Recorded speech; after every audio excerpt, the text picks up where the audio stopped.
اللهم لك الحمد أنت نور السماوات والأرض ومن فيهن ولك الحمد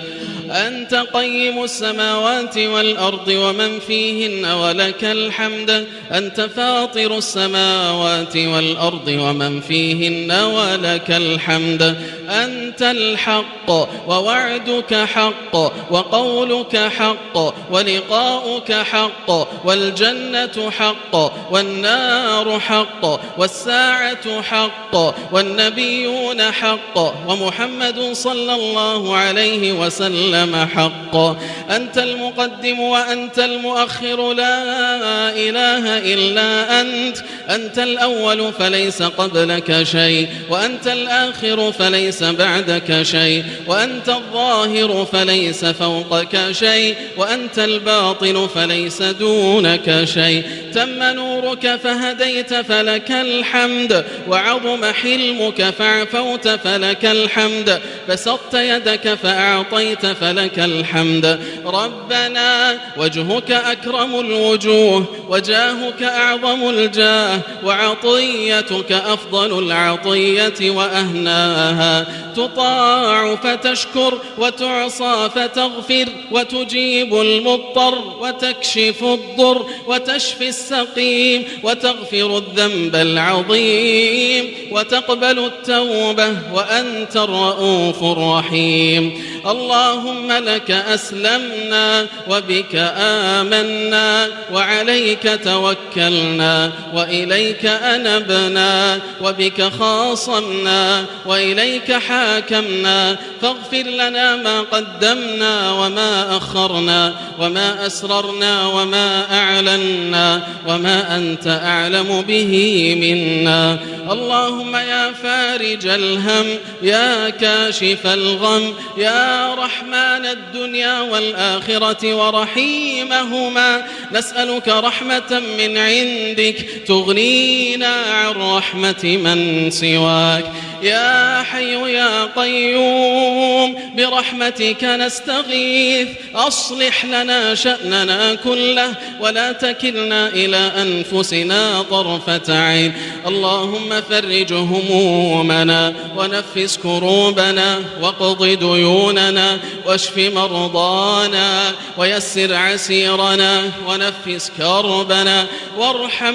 موتانا اللهم ارحم موتانا وموتى المسلمين الذين شهدوا لك بالوحدانية ولنبيك بالرسالة وماتوا على ذلك اللهم ارحمهم واغفر لهم وعافهم واعف عنهم اللهم خص منهم الآباء والأمهات اللهم ارحمنا إذا صرنا إلى ما صاروا إليه تحت الجنادل والتراب وحدنا اللهم اجعل قبورنا بعد فراقنا للدنيا من خير منازلنا وافسح لنا فيها ضيق ملاحدنا وارحم في موقف العرض عليك ذل مقامنا برحمتك يا أرحم الراحمين لا إله إلا الله عدد ما مشى فوق السماوات والأراضين ودرج والحمد لله الذي بيده مفاتيح الفرج يا فرجنا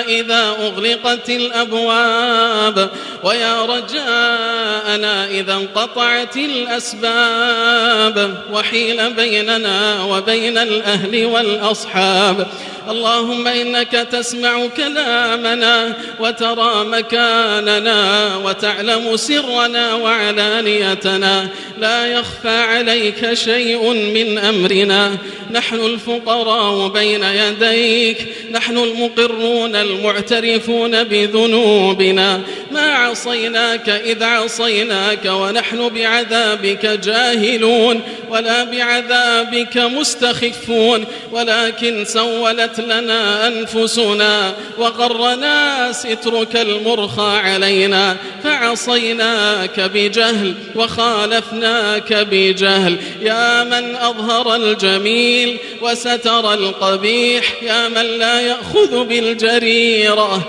ولا يهتك الستر يا حسن التجاوز يا واسع المغفرة. نسألك يا ربنا في هذه الليلة الشريفة المباركة وفي هذا المسجد المبارك، نسألك يا ربنا ويا سيدنا ويا خالقنا، نسألك يا الله، نسألك أن تعتق رقابنا من النار. اللهم اعتق رقابنا من النار، ووالدينا وأزواجنا وذرياتنا وإخواننا وأحبابنا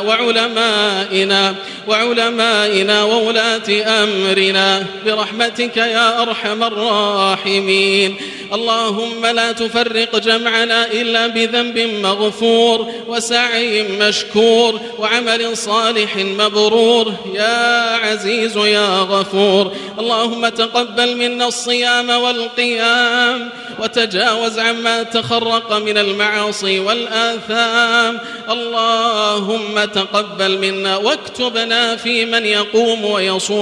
ويصوم رمضان ويقوم ليلة القدر إيمانا واحتسابا برحمتك يا أرحم الراحمين. إلهنا عز جارك وجل ثناؤك وتقدست أسماؤك ولا إله غيرك. اللهم أعز الإسلام والمسلمين وأذل الشرك والمشركين واحم حوزة الدين، واجعل هذا البلد آمنا مطمئنا رخاء وسائر بلاد المسلمين. اللهم احفظ على هذه البلاد عقيدتها وأمنها ورخاءها واستقرارها وعلماءها وولاة أمرها. اللهم وفق ولي أمرنا خادم الحرمين الشريفين بتوفيقك وأيده بتأييدك وانصر به دينك، ووفقه وولي عهده لكل ما تحب وترضى، ولكل ما فيه صلاح للبلاد والعباد، ولكل ما فيه عز ونصر وتمكين للإسلام والمسلمين. اللهم احفظ رجال أمننا وجنودنا على ثغورنا، اللهم احفظهم بحفظك واكلأهم برعايتك. اللهم من أرادنا وأراد بلادنا وبلاد المسلمين بسوء اللهم فأشغله في نفسه. اللهم إنا ندرأ بك في نحره ونعوذ بك من شره. اللهم اكفناه بما شئت يا قوي يا عزيز. إلهنا رفعنا إليك كف الضراعة فاجعلنا من أهل الحوض والشفاعة ولا تخزنا يوم تقوم الساعة. اللهم ما سألناك من خير فأعطنا، وما لم نسألك فابتدئنا، وما قصرت عنه آمالنا وأعمالنا فبلغنا إياه. سبحان ربك رب العزة عما يصفون وسلام على المرسلين والحمد لله رب العالمين. وصل اللهم وسلم وبارك على نبينا محمد وعلى آله وصحبه أجمعين.